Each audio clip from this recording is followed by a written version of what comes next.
Coming up, here we say rich countries would have to pay up, pay up for their climate debt. This is not a matter of lack of money. the planet's loudest voices and brightest minds What do we want? converge in Baku for COP29. As you can see, protesters demonstrating, putting pressure on negotiators. Countries and communities highlight the dangers they face from global warming. In Somaliland, many people who traditionally have camels and goat farms have had to take their surviving livestock to the city. And numerous arguments erupt over environmental disasters, why they're increasing, who's to blame, who will pay, and when. Cannot express enough how outraged, disappointed, yet unsurprised we all are. What on earth are we doing in this gathering? Our so-called leaders are not serious. Just 2 degrees is on. Now, this COP meeting your expectations? No.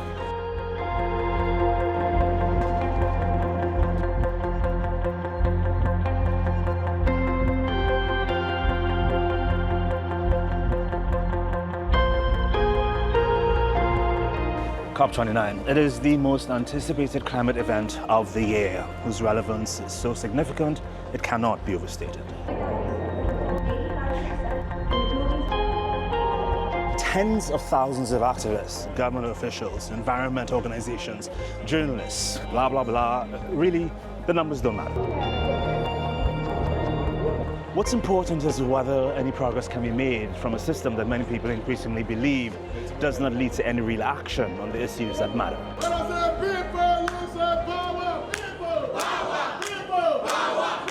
What matters most to you at this year's COP? Climate finance. As small island developing states, we are calling on global north countries to stay true to their commitments of financing climate resilience and adaptation in the global south. Adaptation fund, mitigation fund, and loss and damage fund. Just a single operationalized fund for easy access. Is this year's COP meeting your expectations? Yes and no. No. I'd like to find out if there's any action behind these words. So I like to call on decision makers to truly recognize the urgency of the matter. Are COP still relevant? It is still the one place where vulnerable countries like Barbados and Maldives can advocate for themselves. I think it's important that we have spaces like these where everyone can come together and truly focus on what matters. So that we can have true dialogue and so that we can showcase what we're actually going through. Thanks so much, guys. So there's a lot at stake. I know we say that all the time, but hundreds of people are here from the global south to meet other representatives from nations face to face. Particularly the nations that can help the rest of the world shore up their defenses against the destructive power of storms, floods, droughts, and the transition from fossil fuels to cleaner sources of power like solar, thermal, and wind. And young people have clamored for the transition. Just 2 Degrees producer Mikhail Malik was pretty excited to attend this first COP. Mickey, what did you think? COP29 took place in Baku Olympic Stadium, but there was a different type of sport going on here. It was diplomatic hurdles, and some of the brightest minds in climate policy were here, along with some influential young people fighting for a better future and hoping to influence those policies. Someone walking around with something called a global youth statement is someone who I want to talk to. So tell me, as a youth delegate at this conference, what were your expectations? Do you feel like they've been served? And what are you demanding? I think the expectations that we had was to come and see less of talking but more action. This is not their future. This is the future of us as children and youth. We are the ones that are going to be facing the impacts in the years to come. As civil society, we have a very important role to play, and we are here to make sure that the negotiators, they hear our voice and we are able to hold them accountable. And check out this area with youth driving action on various topics. Oh, there's Yale. This booth here belongs to Yale University.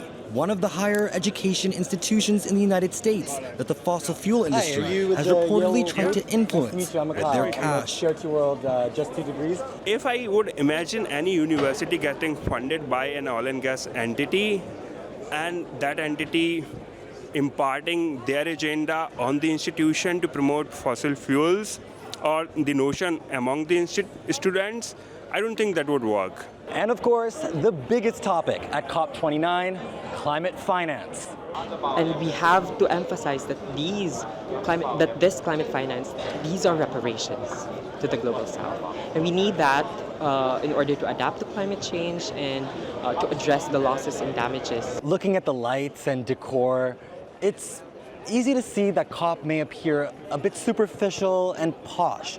But Reagan, I'm telling you that young people, they're demanding that their voices be heard.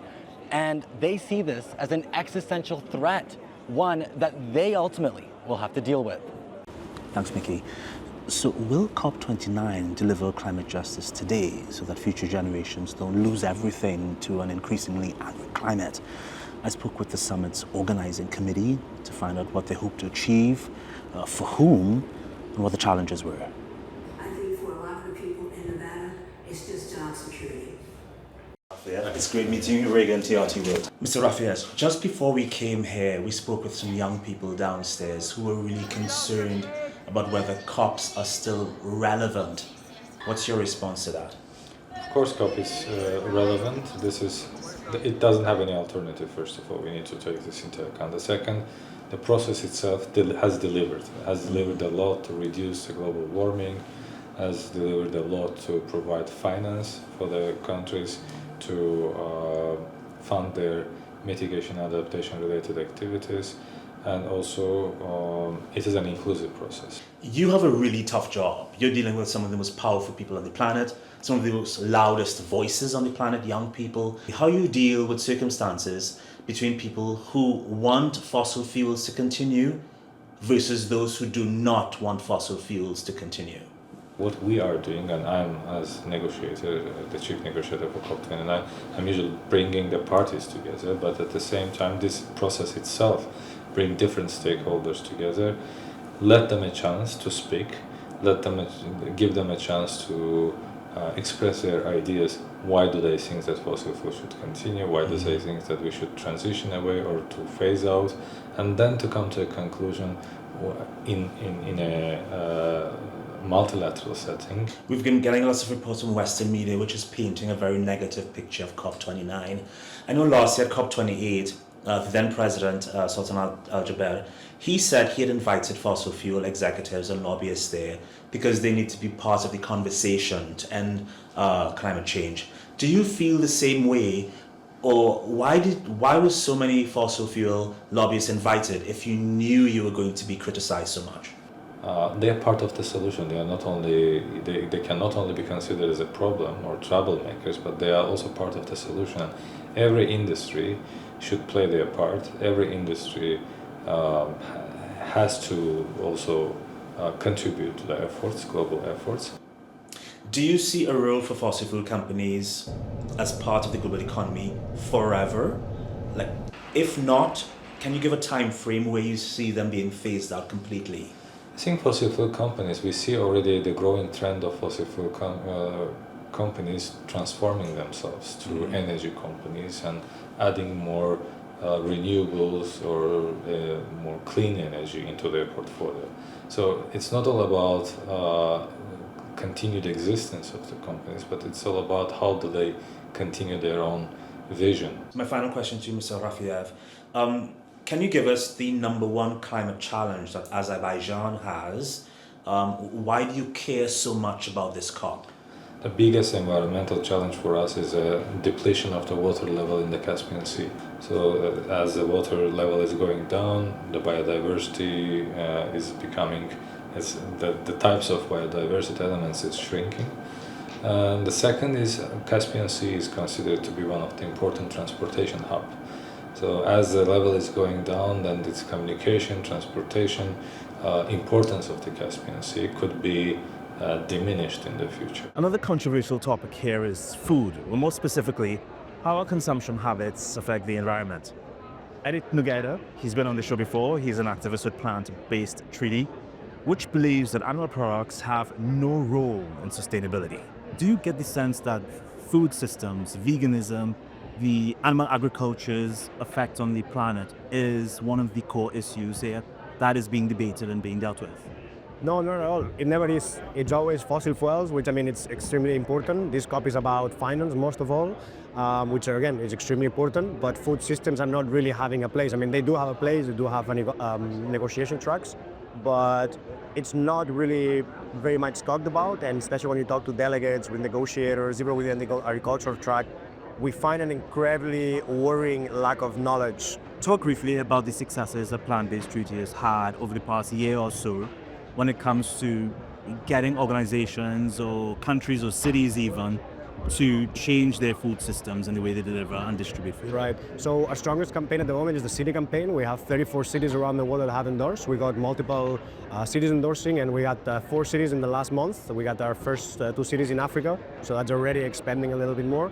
And just to put you some examples, so Edinburgh and Amsterdam have been exemplaries of implementation, and they have touched on issues from education, public awareness campaigns, which is mostly what we're trying to do, just raise awareness so then we are able to nudge that shift.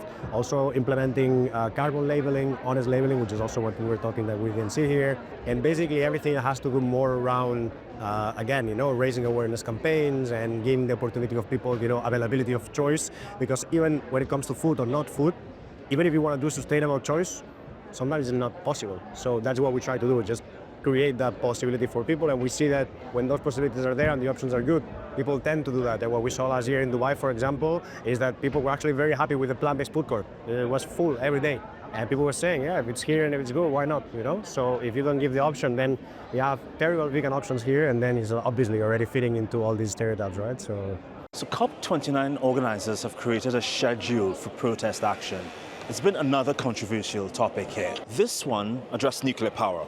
Only 10% of global electricity is produced by these power plants, but not everyone agrees it's safe and reliable. In August 1945, nuclear power's unimaginable and destructive force was demonstrated to the world. The city of Hiroshima lies prostrate after the withering blast which wiped out 53,000 of its population. Less than a decade later, in an effort to redeem humanity for bringing this dangerous technology into existence, U.S. President Eisenhower advocated using nuclear energy for peaceful means. The world was on the precipice of a nuclear renaissance. In Geneva, this conference of scientists and observers representing 72 countries is a heartening sight for all mankind, for they are gathered to discuss the peaceful uses of atomic energy. And in 1956, the world's first commercial nuclear power station was opened in Britain. First newsreel pictures of the nuclear power reactor now being constructed at Dounreay, Caithness. One advanced type, known as a breeder reactor, because it produces more fuel than it consumes. By the end of the 1960s, 78 nuclear reactors were constructed across 14 countries. Nuclear power plants are like massive kettles. They take water and heat it up, and the steam drives turbines. Uranium is enriched, which generates energy to fuel the reactor. It's believed to be able to provide clean, pollution-free power, but several incidents have turned the tide of public opinion against atomic energy. The nuclear meltdown at the 3 Mile Island in Pennsylvania during the 1970s, an accident in Chernobyl during the late 1980s, and the 2011 Fukushima nuclear disaster after an earthquake and tsunami hit the region. The result was a strong feeling of distrust about nuclear energy and whether it can be used safely. The U.S. Department of Energy argues that nuclear power takes up a lot less land, produces a lot less carbon, and produces a lot less waste. What is your argument against nuclear power? Well, nuclear power is too dirty, too dangerous, too slow, and too expensive to be a solution to the climate crisis. And in fact, it violates many of the environmental justice principles that the Biden administration itself agreed to when it came into office. There's very serious violations of environmental justice throughout the nuclear fuel chain, from uranium mining through the operations of nuclear reactors to the disposal of radioactive waste. But can we afford not to at least try nuclear power? Oh, we have to not try nuclear, because nuclear power has wasted precious time and will waste incredible amounts of money on a solution that is not going to deliver. So what we've seen happen in the U.S. just in the last 20 years is a nuclear renaissance was proposed in 2004. We passed legislation with many subsidies, with many opportunities to build nuclear power plants. 30 reactors were put on order and applied for licenses to build. All of them but 2 were finally canceled. So after 20 years, we have 2 reactors out of 30 at a total cost of $37 billion, which are causing electricity rates for consumers to skyrocket in places where there's a lot of poor consumers like the state of Georgia. This is not the way to solve the climate crisis. Renewable energy is far cheaper and far faster to build and can be done so today, and we don't have to wait for decades for some mythical nuclear power plants to come online. China, France, Turkey, they're ramping up their nuclear power. Are they all wrong? Well, France is not really ramping up its nuclear power. It's built 1 reactor in the last 20 years, and it doesn't have any under construction today. China is building nuclear reactors, but is building far, far, far more wind and solar every year than it is investing in nuclear power. But nuclear power is gaining popularity. Many believe there is no beating climate change without it. Welcome to our action. We are Nuclear for Climate. We are young professionals in nuclear sector, in research and in power plants industry, and we explain everything about nuclear energy and how it helps to mitigate climate change. A lot of people are still afraid of this technology. Why do you think that is? Well, there are a lot of also misinformation and a misconception around that, but actually the trend is changing, is drastically changing in the last years. We see that people is appreciating, is understanding the real impact and the positive benefits that nuclear energy is apporting not only to the fight to climate change, but also thanks to the several applications to many of the SDGs. Actually, nuclear technologies can have a role in the different SDGs, directly or indirectly. I see you're getting people excited about it. In a simple paragraph, simplify this for anyone who doesn't understand how beneficial it can be. Nuclear energy, first of all, since we are on a climate change conference, is extremely low carbon. Depending on the country, it can go down all the way to 4 grams per kilowatt hour. It produces electricity 24/7. Talk about why you're using a banana to explain this.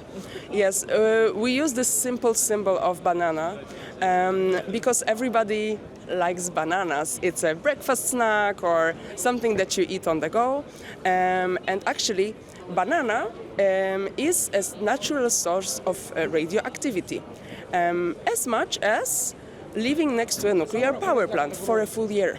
So every time you eat a banana, you collect 1 year of living next to a nuclear power plant that produces electricity for use of many people. I can also show you what's the amount of waste if your whole life will be powered by nuclear energy. Can you follow me? Yeah, of course. The amount of waste that you would produce if your whole life will be powered by nuclear energy. Your entire life? Yes. Exactly. An entire human An average human life. 75 years or so. Exactly. Wow. Exactly. This all amount of waste you will produce. COP29 is a forum where concerns can be thrashed out. But things took a turn as the conference was concluding. We just got word that there's a protest happening. People are not happy. This is imperialism at work again. We see here is again the same colonial story. Our so-called leaders are negotiating away the future of our children's right at this very moment. We're gonna keep shouting, no deal is better than a bad deal. No deal is better than a bad deal. No deal is better than a bad deal. No deal is better than a bad deal. An incredibly emotional presentation by several people representing several organizations across the world from the global south who are standing in solidarity with against a deal that they say is unjust and doesn't represent anything close to what the global south needs to deal with the issues of climate change, the climate crisis, worsening floods, drought, losses in agriculture, human lives. You guys talked often of imperialism and an old system of colonization that we're still seeing the effects of today. Yes. Is that at the core of this issue of climate finance? Yes, it is exactly. This is exactly what is happening in the rooms. They've been dictating, colonizing the text, the language that they want to interpret the text with. And this is what we are fighting. We understand the text. We know the legalities. And we are not going going to accept their interpretation. Well, there are lots of powerful people behind this imperialism. How does the common person defeat the system? Well, we do have the G77, and we are standing behind the developing countries. We are standing right next to them, because if they signed this deal, if they approved it, we are going to be in a very, very bad situation for 10 years onwards, and we are not going to approve this. We are standing together. We are united together at the Global South, and we're not going to let a bad deal pass. You chant no deal is better than a bad deal. Does this mean that you're prepared to let this lay over until Brazil? Yes, we are ready to walk away with no deal, better than having a bad deal that we are stuck with for 10 years. After a weekend full of protests, negotiations, anger, negotiators agreed to raise the $250 billion target by $50 billion in a so-called compromise to save a deal on climate finance. Ambassador, any comment on the draft? Are you happy with it? Are you walking out? What's going on? We're not walking out, we're engaging. You're engaging? Yes, definitely. Definitely? Definitely. Are you optimistic? Do you think there will be a deal? Very much. And in the end, this COP's gavel dropped on an agreement that left many delegates angry, frustrated, confused for the future. This text is basically unacceptable. We were asking at the beginning whether it was a joke or not. It's a non-starter. It's a non-starter. It's not anchored in responsibility, accountability, no transparency. Up to 2035, imagine expecting peanuts every year for the next couple of years until 2035, at a time when the climate crisis is wreaking havoc on communities on the front lines of the climate crisis. This is the 29th COP and nothing has changed. But this is exactly what we fear that will happen here in Baku. It doesn't really reflect what communities who have sent us here really want to see. What we want is climate justice. And climate justice really does not really entail the joke that we see in that text. Like, I come from Kenya. We experienced severe droughts at the beginning of the year, and last year it was severe droughts. Communities need money, and we are also at a very crucial time where we need to keep 1.5 alive, and and we cannot do this if this transition is not fast, fair, and funded. But there is no lack of money. There is a lack of political will. You have money for bombs. You have money for wars. They can invent money just like that. On mitigation, we know last year there were $3 trillion invested in renewable energy in the world. That is real money. It has gone in investment in renewable energies. So you can't say that that money is not there. Developing countries did not cause the climate change that we are living in today. It's the historical emitters within who did the Industrial Revolution in the first place. A lot of this $3 trillion is not going to the African continent, or not going to LDCs, or not going to small island development states. We made ourselves clear what we need is at least $1 trillion. We know that the UN's own needs assessment has said you need between 5 and 7 trillion, and that's only on the NDCs which have been quantified, let alone the shift in our economies. We know that it takes a lot of money. As civil society, we calculated that. It needs about 5 trillion each and every year. But there is no lack of money. There is a lack of political will. 7 trillion is handed over in fossil fuel subsidies. The same rich developed countries are increasing their military budgets. We could tax the super wealthy. In the last 2 years alone, the top 1% have grabbed 2/3 of all global income. They grew richer by over 30 trillion. Tax them. Corporations, tax the corporations. The same rich developed countries are blocking the UN tax convention. You cannot sit here and say we have empty pockets when we know you can liberate and find the right resources. They have a legal, moral and political obligation, and they need to meet it. The loss and damage that's going to happen over the coming decades, whether from wildfires or extreme weather, air pollution, burden on our health systems, is going to cost us so much that we won't be able to afford it. Article 9.1 of the Paris Agreement says developed countries shall provide finance to developing countries for mitigation and adaptation. If I burn down your home, I should pay for your home, for that damage. That's a fundamental principle, right? Developed countries burnt down people's homes. They are responsible for 4/5 of using up the carbon budget. We're seeing tiny changes maybe. Maybe we're on the road for 3 degrees and now we're on the road for 2.8. But in COP27 there was a slogan saying 1.5 to stay alive, and I haven't heard that once since I was here in terms of in political spaces. And I think that's really, really scary, really disappointing, quite frustrating, because we're not even at 1.5 degrees yet, which is not a target, it's a limit. And people are dying every single day before that. The climate negotiations are fundamentally about developed countries who have caused the climate crisis and have benefited from that climate crisis, must now provide the resources for developing countries to deal with the impacts of that damage and to be able to grow cleanly. The two things that matter here are finance and technology from developed countries. Neither of them are being offered. COP really needs reform. We're seeing devastating tragedies happening every single day. This isn't just a fight for our future. This is a fight for the presence of millions of people, billions of people worldwide. In this room is the true face of the empire. What we are seeing happening and being discussed in this room is the face of the empire that keeps on